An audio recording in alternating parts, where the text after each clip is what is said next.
예,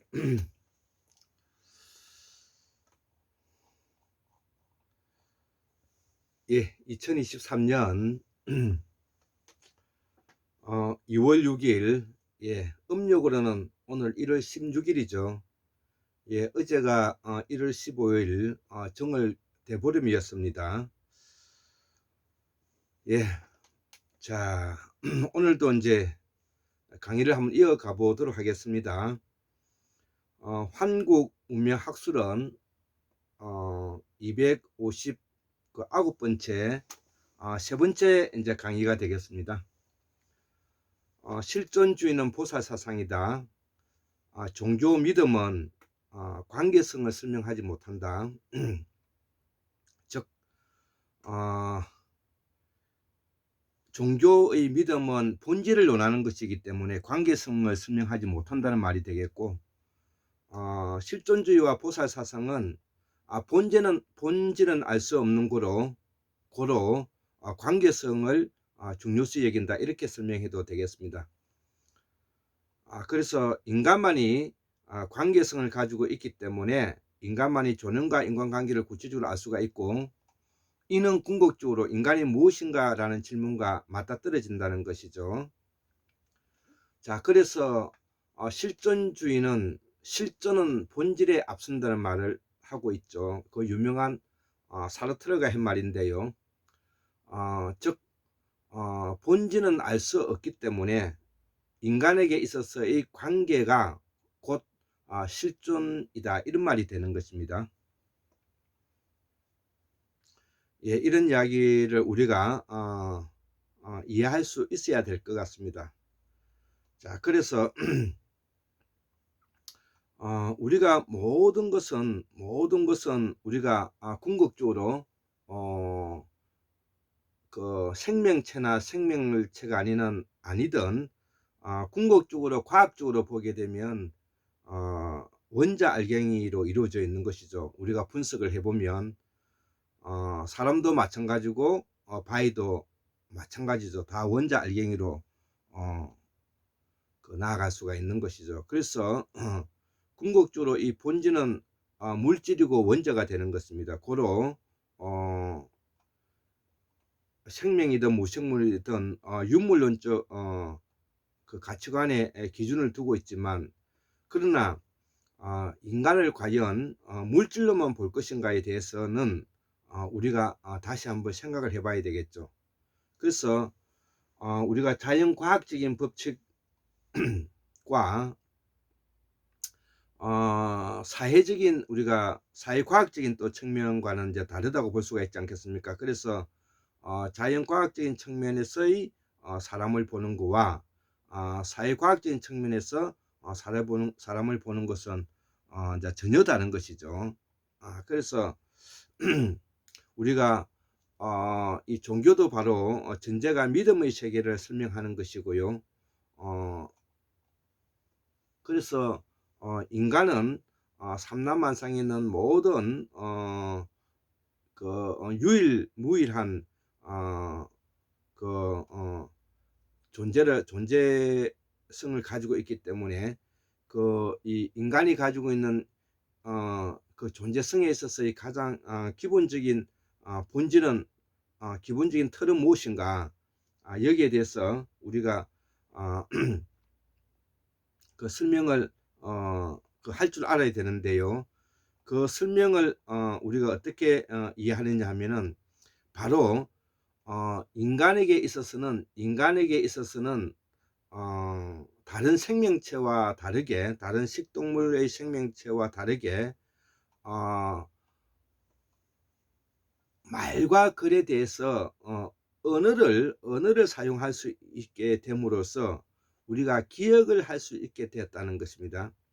그렇기 때문에 인간에게는 선험적인 경험으로서 인간에게는 그 기억을 불러와서 전두엽에 있는 그 기억을 불러와서 그 기억을 바탕으로 해서 추론적이고 가상적이고 상상적인 세계를 만들 수가 있음으로써 인간은 있지도 않는 것을 만들어낼 수 있는 능력을 가지고 있다는 것이에요. 이것이 바로 인간이 가지고 있는 가장 기본적인 특질이라는 것을, 이것을 우리는 이성이라 부르기도 하고요, 또는 정신이라 부르기도 하고 영성, 영혼이라고 부르기도 한 것입니다.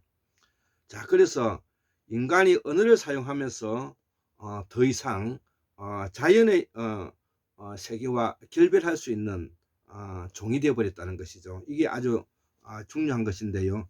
그래서 인간이 이 언어를 사용하면서부터 우리가 다른 자연과 결별할 수 있는 종이 되어 버렸다는 것이죠. 그래서 인간이 언어를 사용한다는 것이 바로 우리가 쓰고 있는 말과 글을 우리가 어원을 찾아서 그것을 공부하게 되는 것이고요. 그 어원을 찾는다는 것은 상징성을 갖게 되는데, 그 상징성을 갖게 되는 것은 거기에 따른 맥락을 통해서만이 그 의미를 가진다는 것입니다. 그래서 언어의 출현으로서 시간과 공간의 개성을, 시간과 공간의 개념을 그 공시성과 통시성을 뭐냐면은 벗어날 수 있게 되었다는 것이죠. 그래서 언어는 우리의 말과 글을 사용하면서 우주까지 나아갈 수 있는 그런 추론적 세계를 만들 수가 있게 되었다는 것이죠. 그래서 이 언어를 통한 의미를 가짐으로 인해서 언어를 통한 의미를 갖게 되면서 우리는 그 의미의 상징성에 갇혀버리는 입장에 놓여버렸다는 것이, 이것이 또 우리 인간이 가지고 있는 다른 동물과 다른 차이가 있는 것입니다. 그래서 저도 그 칸트의 그 순수이성 비판의 내용을 유심히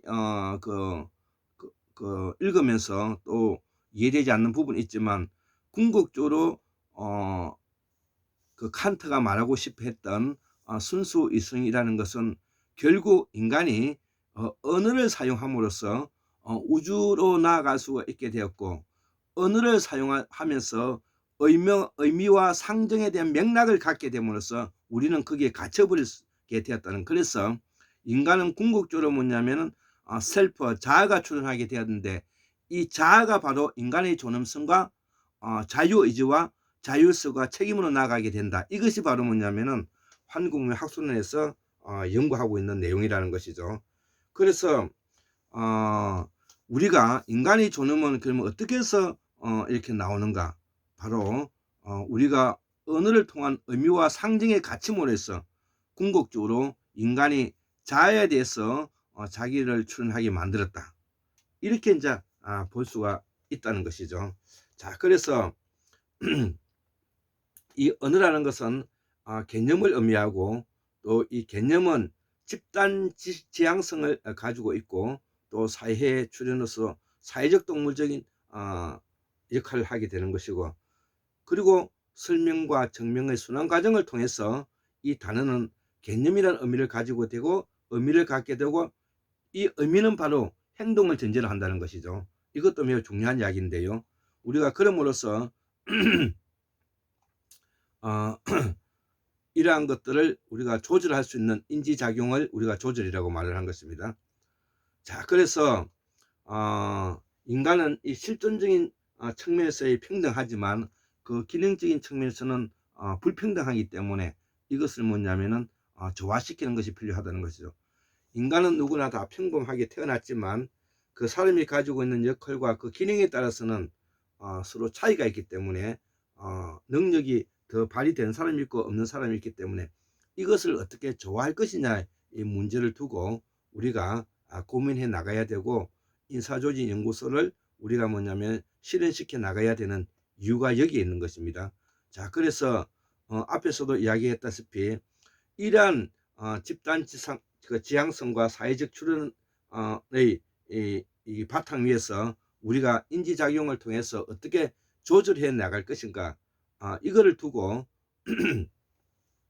소위 말하는 노동의 역설이라고 표현하고 있는데, 기능적인 불평등에 대한 공평성을 갖춰야 되고 존재론적 평등성으로서 우리가 평등성을 가져야 된다는 것이죠. 그래서 우리가 존재론적 인간으로서는 생명과 존엄과 감성, 이성, 영성에 대해서 이 자유의지와 자율성에 대해서 존재로서의 인간으로서의 의미의 존재론적 평등론과 생산 과정에서 일어나는 재화와 교환의 대상, 시장 법칙에 대한 지배, 자본에 의해서 기능적인 불평등을 우리가 어떻게 공평하게 만들어 갈 것인가를 두고 우리가 앞으로 고민해 봐야 될 일이다. 이렇게 이제 생각하면 될 것 같습니다.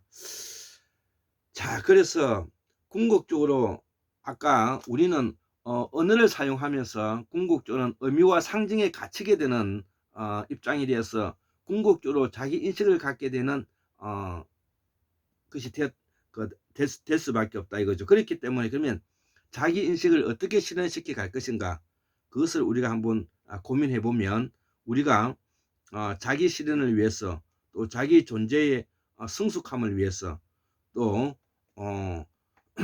무의식의 세계를 우리가 위해서 어떻게 뭐냐면은 자기를 실현시켜 나갈 것인가, 이런 것들을 우리가 고민해 봐야 될 일이라는 것이죠. 자, 그래서 칸트가 말하는 우리가 순수 이성 비판이라고 있죠. 순수 이성 비판, 실천적 이성 비판, 그 다음에 판단력 비판이라는 것이 바로 인간이 언어를 사용하면서 궁극적으로 우리는 자연과 결별할 수밖에 없는 입장이 되었다. 그것이 바로 인간이 가지고 있는 그 언어에 대한 기억이 바로 우리가 기억을 가지고 있음으로써 그 기억을 기억연산 판단 과정을 거쳐서 우리가 추론하고 가상하고 상상할 수 있는 것으로 인해서 인간은 선언적 경험에서 궁극적으로 인간에게는 선한 참과 거짓을 구별할 수가 있고, 그 다음에 선과 악을 구분할 수가 있고, 그 다음에 옳고 아름답고 추한 것을 구분할 수 있는 그 인간의 이성을 가지고 있다. 이런 내용이 이제 그 칸트가 말하고 싶어하는 내용들이라는 것이죠.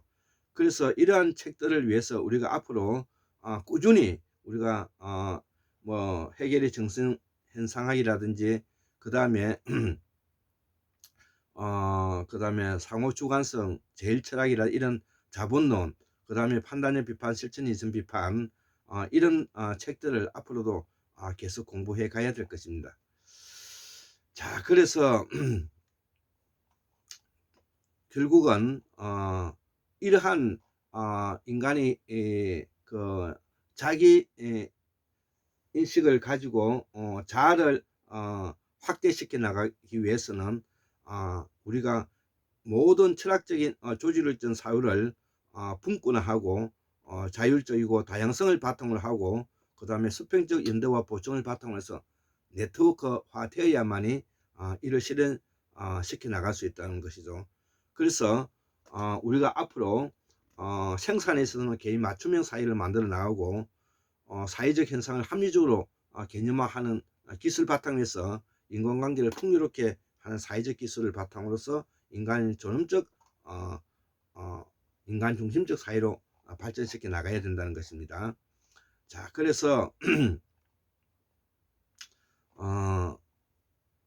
앞으로 우리가 인류 문명사에 있어서 보다 더 새로운 발전 형태로서 4차 산업혁명의 방향으로도 나아가서 우리가 CPS라든지 그 다음에 AL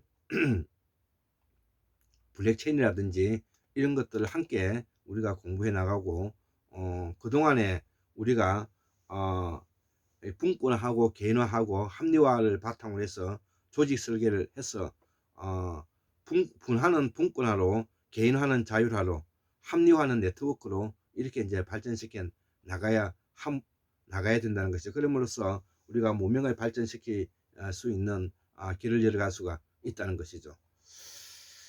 자, 이런 내용이 바로 오늘 세 번째 강의로서 다시 한번 재정리하는 그런 강의가 되었다고 생각합니다.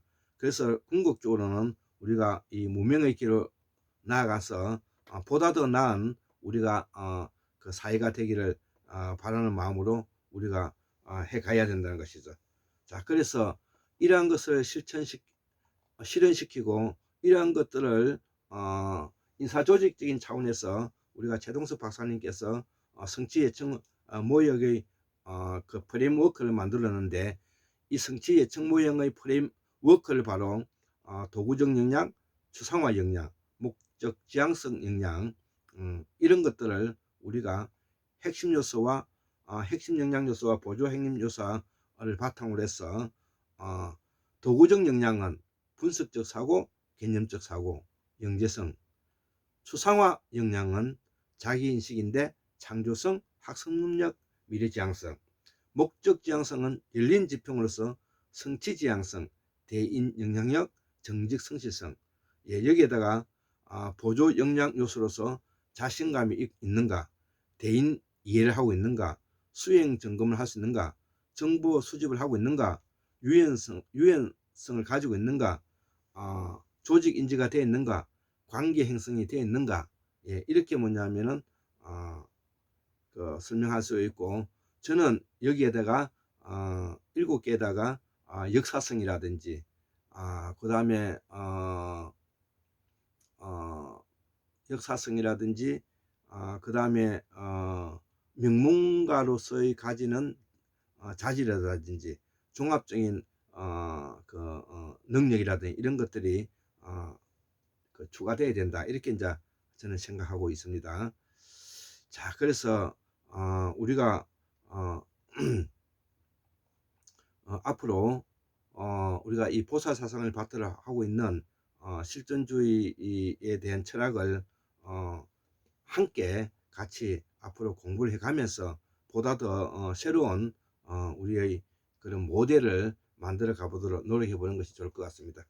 예, 오늘 강의를 마치도록 하겠습니다. 예, 감사합니다.